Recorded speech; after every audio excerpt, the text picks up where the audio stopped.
When you're in business for yourself, you need the right people around you and you need the right atmosphere to get those people to deliver at the highest levels possible. Today, we're talking about the importance of atmosphere in your workplace. Let's get into it. Hey guys, welcome back to another episode of Montreal's Elite Unleashed. I'm your host, Logan Boyce, and with me as always is Jonathan Ehrlich. What's up, buddy? Hello. We're talking today about the importance of atmosphere when you're building your company, when you're building the culture of what you want to create around you. And I think it's so important because the atmosphere is really going to define whether people become wildly successful within your organization. We're going to talk today about some of the failures that we've had in growing our own personal businesses here, and how we believe we've set the right pace for atmosphere moving forward within our business. And I'm excited to get into it. I think it is important to preface all of this with the idea that just because someone's not the right person for your organization or just your culture, your atmosphere, doesn't mean that they're not a good person. We've seen people that just didn't thrive with us excel in other environments. Yeah. And it's just because they're not a right fit for us. Yeah. And that's perfectly acceptable and perfectly okay. One of the things that I look back to often is we should have found those things sooner. Like we should have identified those people a lot sooner so that it's better for them. It's better for us too, but it's also just significantly better for them. They wasted a lot of their time. Well, exactly. They didn't need to waste. Yeah. And I think it's changing the mindset of like losing somebody versus setting them free or putting them on the right path. Just so many people who have come into our real estate organization who have left have not stayed in real estate.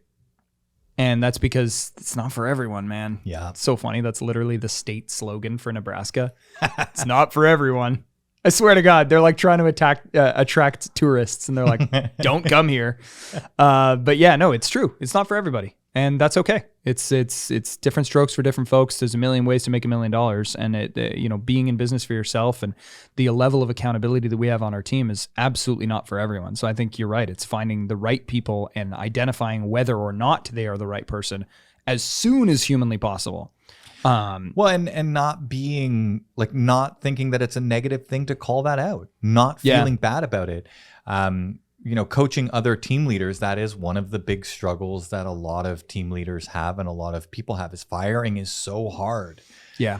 And when you build, a good atmosphere, you build accountability, you build this environment where people feel like they should be excelling and they feel accountable to the culture, they exit themselves a lot faster. Yeah, they sure do. Yeah, they self-exit so that it's not on, you in a management role to have to be the executioner. Yeah. Yeah, it definitely saves the extremely difficult conversation of, hey, I don't think you're a great fit here, or you're not fitting in with, either our culture or our people or whatever it might be. It saves that if you've got systems and things in place, a level of accountability where everyone's stepping up or at least attempting to step up. Now, I've thrown quite a few interviews at you over the last little while. Let's talk a little bit about what the best green flags and red flags are that we've encountered to see whether this person, even from an interview perspective, is going to be the right or wrong person. I've got belief systems around interviewing. I think it's all nonsense. And I don't think I've told this story, so I'm going to tell it right now. When I first got into the workforce in general, I was working for random retail stores, but then I got a phone call from Apple. And this wasn't like Apple Store. This was corporate Apple. So I was being flown to and from Cupertino for my training. It was like very, very serious business. But I was a kid. I was a moron. I was partying all the time and it was just nonsense.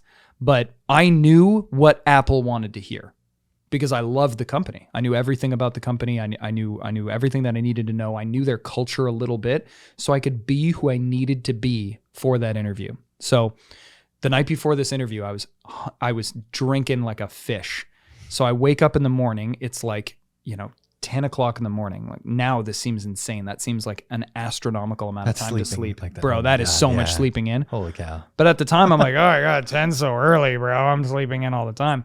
But so I wake up, I'm hungover as hell, man. And my hair looks like this. Like it's like all off to the side. It's crazy. And it's 10 o'clock. My interview is at 10 o'clock. So I'm frantic. So I send them a text message and I'm like, hey, I'm having a little trouble with my Skype. By the way, this was like so pre-Zoom that this was on Skype. So I was like, yeah, I'm having a little trouble with my Skype. Like, give me 5 minutes. So I like run, find a dress shirt that isn't wrinkled to hell, slap that on, whip open the white MacBook. Now I'm dating it, right? So it was a white MacBook, and I open it up, I hop on the Skype, and I'm like, hey, sorry guys, but remember, my hair was like this, right? So all I did was I just turned my head like this for the whole interview. I was just doing it like this. It was crazy. And dude, I got that job, and I kept that job for way too long. And all this to say is this is why I have such a disdain for the hiring process, because people can be whoever they need to be for 30 minutes at a time. So I do think there is, I believe it's in First Time Manager, the book First Time Manager, where they say for the interview process, somebody being able to tell you what they know you want to hear, it shows it is important that somebody has the ability to do that. Of course. So that is definitely part of it. It is important that somebody understands what you want to hear, and that they can show you that. Yeah. The things that I like to hear in interview processes to identify people's like core beliefs and characters are more about successes that they've had. Like, what do they deem to be a successful story? Yeah. What do they, when was a time where they failed and how did they manage that? Those types of questions, I think you can kind of tell when someone's just BSing you and telling you something uninspired, versus when somebody genuinely felt like, I actually, and if you don't even have work experience, you don't need work experience to be able to tell a story about a time that you failed and picked yourself back up. So for the people who might not have work experience who are listening, those types of indicators of how hard you're going to work is really important. I always tell the story about when I had first started working and my cousin kept telling me I was going to get fired. Yeah. And I kept working harder until one day he quit and the boss gave me his job. And I was like, what? I thought you were going to fire me the whole time. So that's a story of success that I love to tell. And it goes to show like the quality and the character that I have as a worker. Yeah. So I think those types of things from the interview process, super, super important. Yeah, you're trying to isolate passion, whether somebody gives a crap about what it is that they're doing and can show you passion in any sense of the word. I love this. It's that winners win and losers lose. But the funny part about that is that winners lose way more than losers do. But when you break that all down, it's just, dude, winners find a way to win. They always find a way to win. They'll lose way more than losers do because losers give up. Winners always end up winning though. They'll take a situation, they'll lose 6 times, and they'll win on the 7th one. And that's the one that matters. Yeah, they'll focus on that too. Exactly. Yeah. And they'll focus on the win, and they'll constantly be looking for that extra win. So for me, I'm always looking at, what did you do before that you kicked ass in? Yeah. Tell me that you have the capacity to kick ass. If all you're going to tell me are the how hard life is and the struggles you've went through and all this kind of stuff, it's great as long as you've went through those struggles and have won. Yeah. Nobody wants to hire somebody that's like the Debbie Downer, the Eeyore of the company. Nobody wants to hire that person. Well, they suck the energy out of the atmosphere. They suck it out of the culture. They suck it. Then once you have somebody who gets the license to be able to do that, then all of a sudden you make that okay inside of your organization, and it slowly starts to become, okay, well, we don't have to win. We don't have to succeed. We just have to have had a hard time. And we can just share that we had a hard time. Oh, that person was able to get away with like their, tire popped and then they didn't have to do a whole bunch of work. Oh, okay. Well, maybe I had my stove broke down and my Wi-Fi didn't, like, one of the things I loved the other day, the power went out. And it was so cool to come to the meeting and hear everybody say, like, the power went out. I went in my car and I just started driving around and making calls so that I can keep my calls going. I Wi-Fi hotspotted my thing. Like, they wanted to hit their numbers. They wanted to hit their goals. No excuses. Yeah, because they're held accountable to that. The accountability is there. Yeah. So I think that's a huge indicator on whether or not someone's going to be a good fit for the atmosphere. Yeah, if they've experienced accountability and how they've dealt with that in the past, I think is super, super huge. And remember, it only takes one bad apple to spoil the bunch.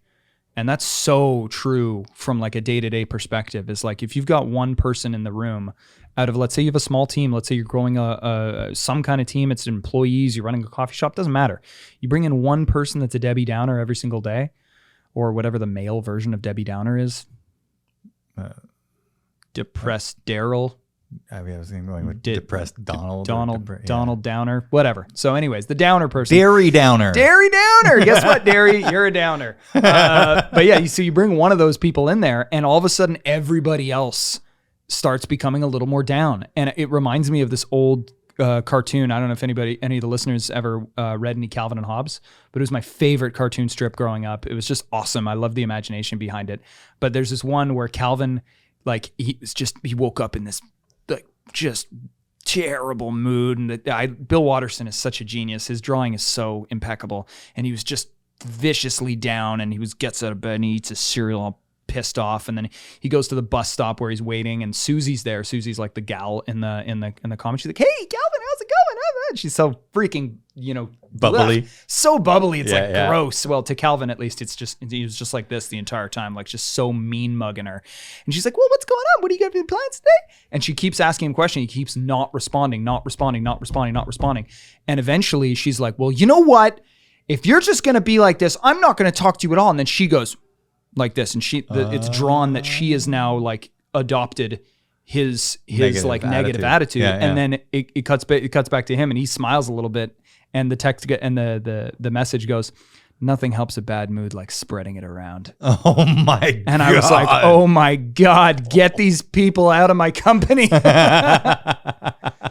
So yeah, but it is incredible. It is very powerful. The people inside of the organization, choosing the right people, super important. And I think having the synergy inside of the team, that big buzzword. Yeah. Synergy. Reminds me of that How I Met Your Mother episode where he just comes up with words. That's Barney. Synergistic. Yeah. He's got it all on the wall, all the different things. Exactly. It's so good. With all the motivational things like the eagle and stuff. Yeah. So, but yeah, with the synergy inside of the team. And I think when you have the right people plugged in and the right people there, you can have more fun, you can be more playful, and you can kind of inspire people with competition, healthy competition. And I preface that with healthy because unhealthy competition is something that you'll find when you have the wrong people in place. Yep. And I know we've had, our bouts with that as well. It takes the fun out of the competitive atmosphere, especially from in a sales position, and every business has to have its sales division. And we have tried so many different ways of doing competitions, but John always manages to screw it all up because he ruins the curve. So for a long time, we would do competitions and no one would try because they know John would kick their ass. So we knew that it couldn't just be like a solo competition. And then we're like, cool, let's split the team into two different teams and have them compete against each other. Like, I think we drew inspiration from Apple when Steve Jobs took over and he had the Macintosh team versus the Apple II team. Yeah. And that didn't work either because they knew whatever team John was on was going to win. So that didn't work either. But then so what we landed on most recently, if anybody is running a sales organization, they want to find something motivating, this is so cool. And I actually took this from one of my coaching clients in Omaha, Nebraska. Callie gave me this idea a couple of years back, and it was just split the team into the two teams and have them compete against each other. But only the bottom person's score counts for both the teams. And that was so eye-opening because nobody wanted to be the one that counted. So everybody was just trying their absolute hardest to not be the bottom person because then everything falls on their shoulders. But guess what? If everybody achieves at a super high level, then there really isn't a bottom person if everybody's neck and neck with the Johns of the world. You know what I mean? But it also incentivizes everybody to reach down and help as much as they can. Oh, right? yeah. Yeah. 100%. That's huge. I think back to actually one of the most successful competitions we ever had was at a time earlier on where you were about to go on a podcast. And it was me and two other people who were just wrecking it. We were having incredible years.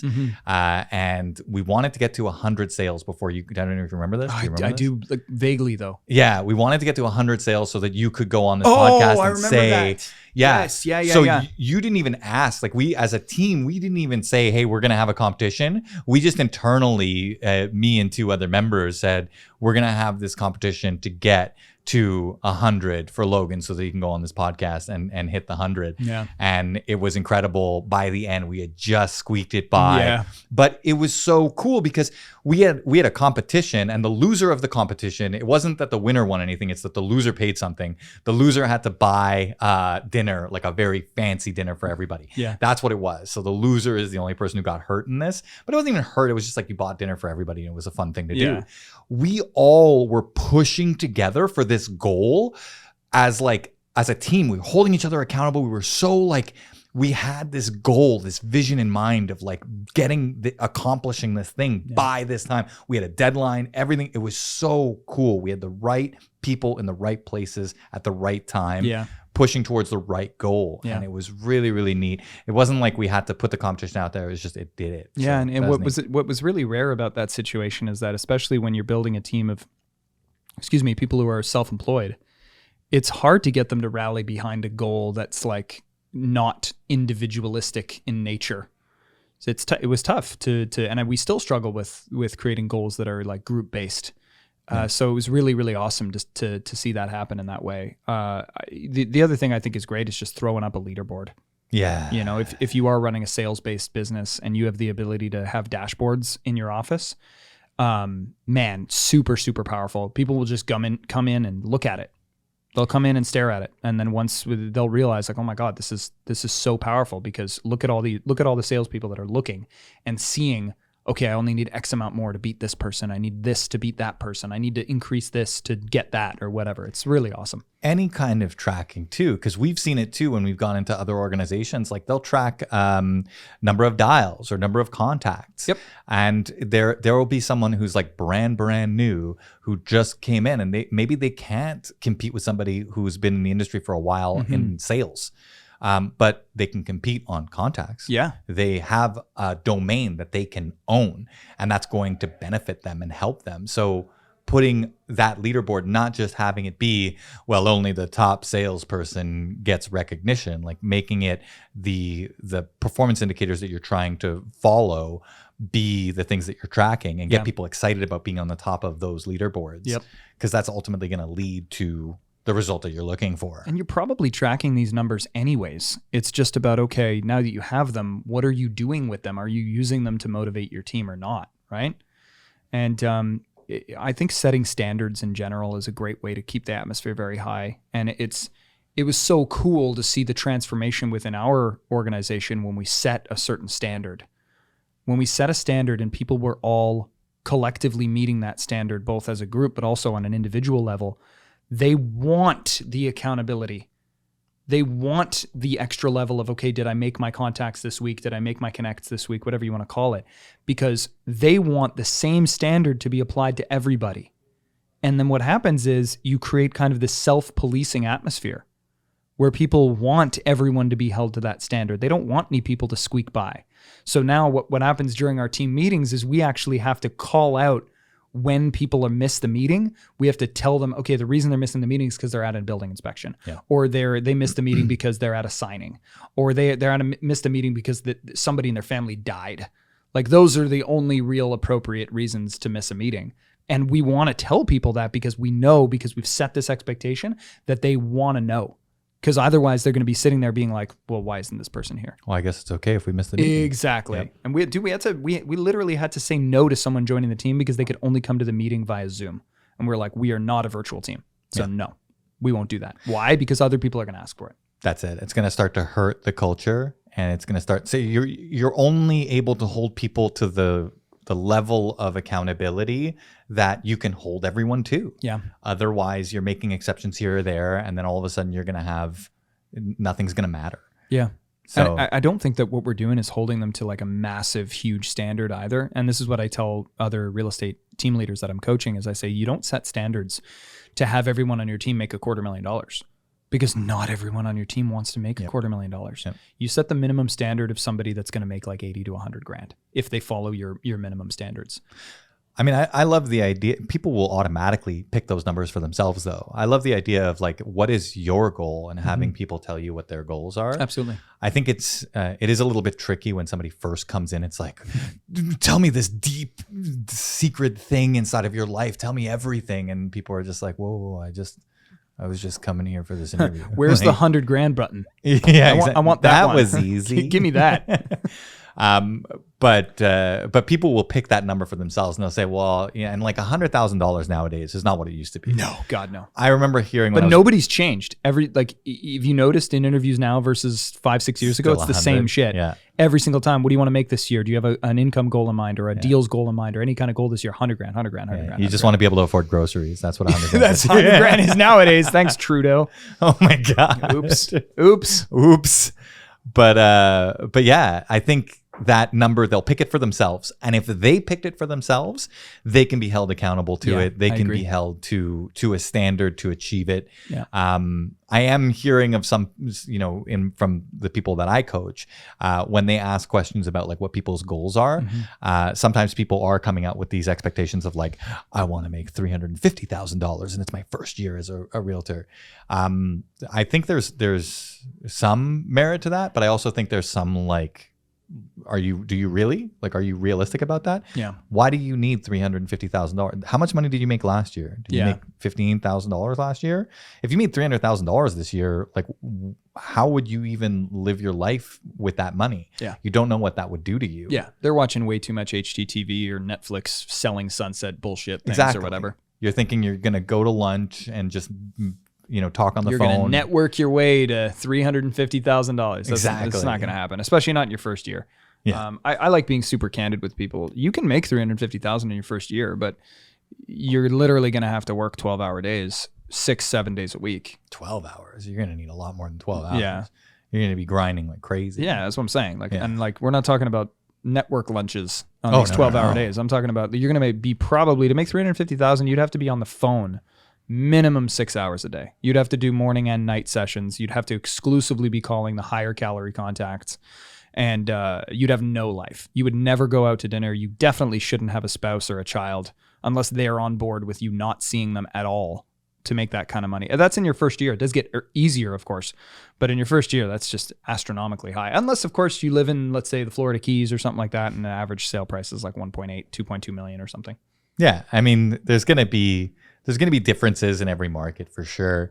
But I do think that if for anybody who's looking to build and grow and make something that's bigger than themselves, having the right people inside of the organization, and having the wrong people there too is it either makes or breaks. Yeah. And that's going to be that taking your 12-hour days and making them 16-hour days versus taking your 12-hour days and maybe making them 10-hour days, or making them productive 12-hour days in a different direction to help you grow. If you don't have to handhold people, or if you're spending money on certain things, like in real estate, we spend money on leads. That's one of the big things that we do. Yeah. And a lot of team leaders are doing exactly that. If you have the wrong people managing the leads and you're not able to keep up with keeping on top of the people, well, that's literally you bleeding money out. Yeah. It's the opportunity cost on a bad hire. So outside of real estate, if we use to come back to the coffee shop example, it's okay. If you hire the wrong person to serve, if you hire the wrong person to serve the coffee and they leave a bad, no pun intended, a bad taste in the customer's mouth, they're not coming back. What's the lifetime value of a customer? The reason why Starbucks employees are so bloody friendly is because the owner of Starbucks did a study that isolated that the average amount of money they will make from a customer over the entirety of their life, if they provide a good service to them, is over $40,000. Wow. That's the lifetime value of a customer at Starbucks. So that's why you go there and they're like, sure, can I help you with this? Like if you say something's wrong with anything at Starbucks, they will make it right because they're not focused on your one little $5 or $6 transaction. They're thinking a big picture. How many times are you going to come here for the entirety of your life? I mean, that's just insane. So that's what they're looking at, the opportunity cost, of course, when they're hiring their baristas and stuff too. That's why their training regiment is so hardcore as well. You can't just get in there and be like, oh, I worked at a coffee shop downtown, I can come work at Starbucks. No, dude, you got to go through our training regimen to be a barista here. You have to go through our training regimen to do all of this, because they know that if they screw up the experience for the customer, they're out so much freaking money. So the right people will keep the customers, the wrong people will shy them away. Yeah. It's kind of interesting too to see that even big organizations struggle with this, because you'll have such a difference in the customer care depending on which route you go. We were talking the other day, I mostly wear a specific brand of pant. Because I like the way that the pants feel. They're more of an athletic pant. They're like, but they look like dress pants. So it's kind of, they're expensive though. And I buy these pants because they're known for having a really good warranty. And the other day I went into the store to go and return a pair of pants that had faded in a weird way. And I was like, I'm going to use the warranty. And they gave me grief at the store. And I was like, that is so odd. But I know you've had the experience with this exact same company where they don't give you any trouble at all. And it's so funny because I mostly know about their warranty through your experience with them. Right. And that's why I spend that amount of money on pants from them, because you like it literally spread from you as a person to me and to probably other people too, to continue buying their products because of the experience you had. So it's like from the Starbucks experience there for the 40,000 for one person, you got to think that person's also telling other people. Yeah, exactly. And it's more than that. I'm sure they've calculated all that too. Yeah. It's incredible. And did you reach out to them?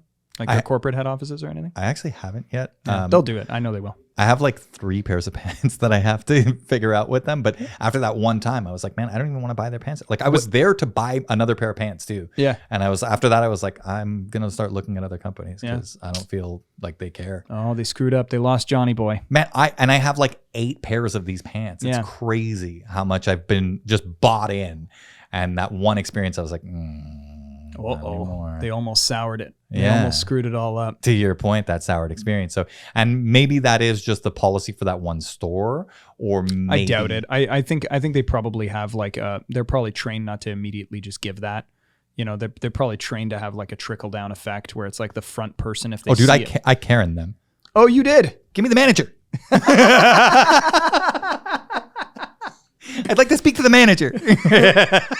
Oh, damn. I'm surprised. Yeah. And I spoke to the manager. The manager said no too? And he said no. That's crazy, he was man. Very, it's okay. You're going to call head office. They're going to do whatever you want. Yeah. That's a real shame. But you know, if they lost you as a customer, that's like easily $40,000 lifetime that they just lost. Oh yeah. It may be more. Well, because it's also gifts. It's like a lot of other stuff too. 100%. Gifts for Starbucks too. Like there's gifts, you know?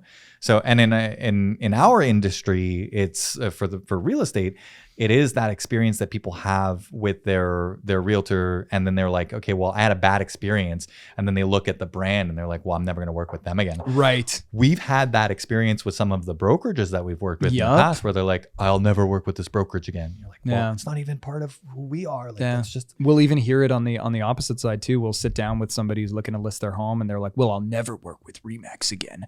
I'm like, well, why? They're like, well, because this one agent with Remax did a horrible thing once. So I'm like, well, I'm not going to argue because I want the listing, but that's not really how it works. We're all our own person. That's not like in their guidebook. Like when you list the client, just vanish. No. Yeah. So, I mean, the people around, I think it was on our list of things to talk about, the absolute top thing, because it's the most important thing. Yeah. We just talked about how one person can ruin the perception of an entire brand for someone, and that person's going to talk to other people. So you want to bring the right people into your atmosphere to create that positive environment. The other thing is I think everything is trickle down.